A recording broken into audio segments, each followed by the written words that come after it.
How a billionaire's cruise empire imploded in Hong Kong. Once thriving Genting Hong Kong is headed for liquidation after seeing business evaporate during the pandemic. Lim Kok Tha started a cruiser ferry and gambling boat business in 1990s Hong Kong and turned it into one of Asia's biggest cruise operators.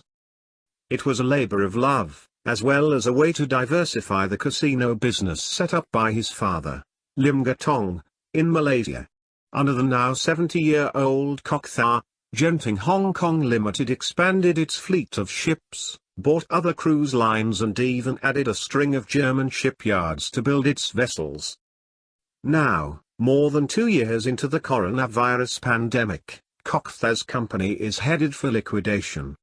Genting Hong Kong filed a petition last week to wind up its business in one of the biggest stumbles by a cruise operator since the pathogen pummeled the industry.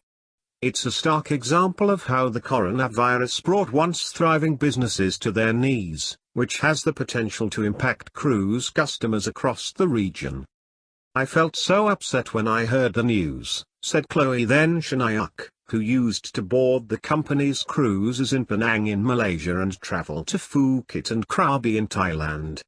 She said one of the things she most enjoyed was waking up with her husband at 6 a.m. to catch the sunrise from the upper deck. A Genting spokeswoman declined Bloomberg's request to interview Kok Tha. A representative for Genting Hong Kong didn't immediately comment. Kok Tha founded the company that would become Genting Hong Kong in 1993, buying ferries from a bankrupt cruise firm to operate them under the Star Cruises brand. Its first ships were all second-hand, and it was only during the Asian financial crisis in the late 1990s that it started purchasing new ones.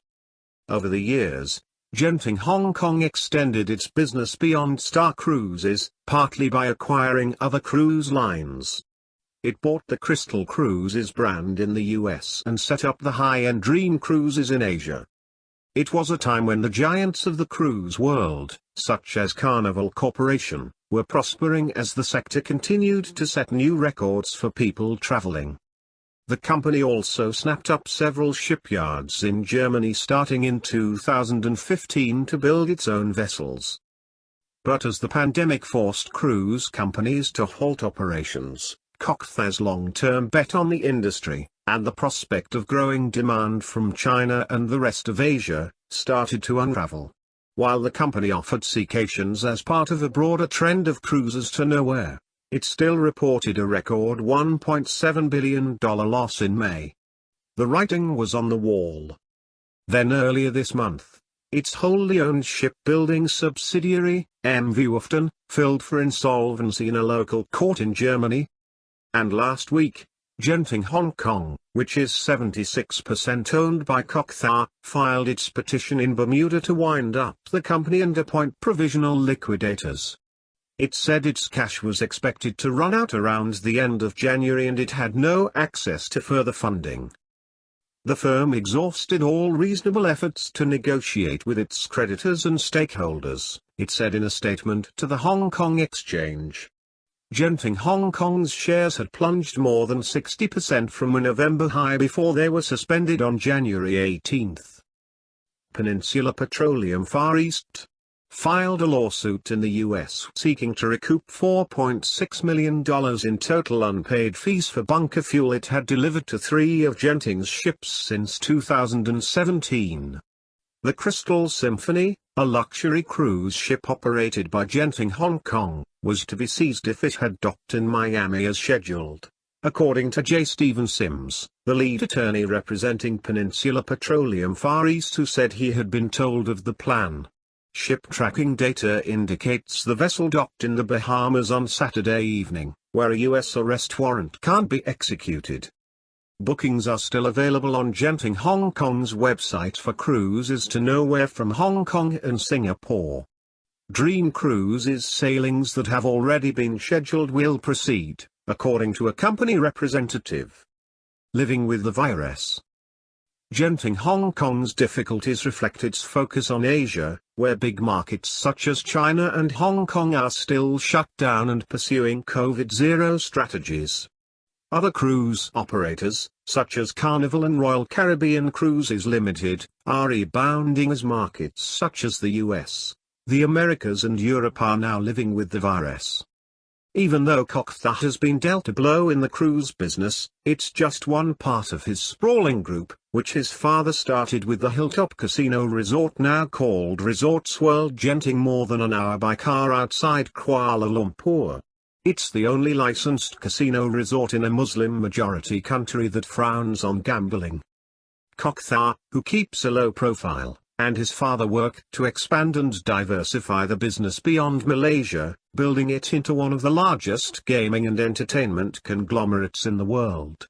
Today, Genting also operates casino resorts in the UK, Singapore and the US, where the $4.3 billion Resorts World Las Vegas opened in June.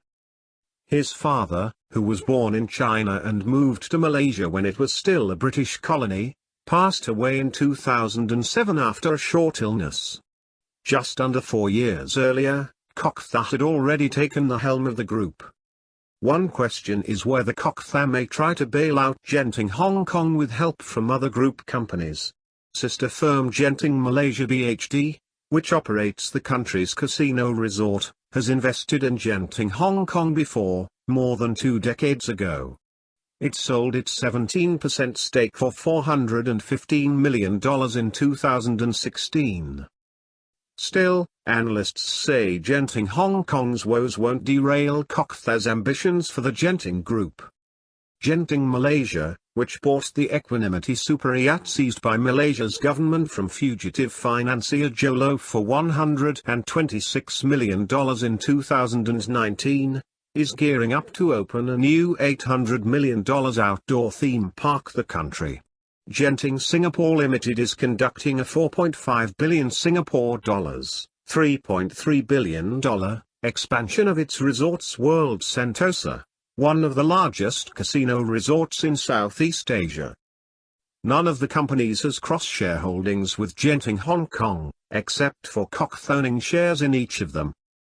The expansion plans of the other Genting companies should not be negatively impacted, said Samuel Yin Shayang, an analyst at Maybank Investment Bank BHD.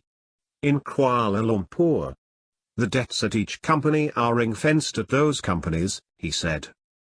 Genting Hong Kong's troubles may help competitors who choose to focus more on the Asia cruise market, said Jaime Katz, a senior equity analyst at Morningstar Incorporated in Chicago. But Rick Munaris, a contributing analyst at The Motley Fool, said he expects more cruise companies to follow the same path. Genting Hong Kong won't be the last cruise operator to run out of money, he said. Creditors and stakeholders are tired of throwing good money after bad.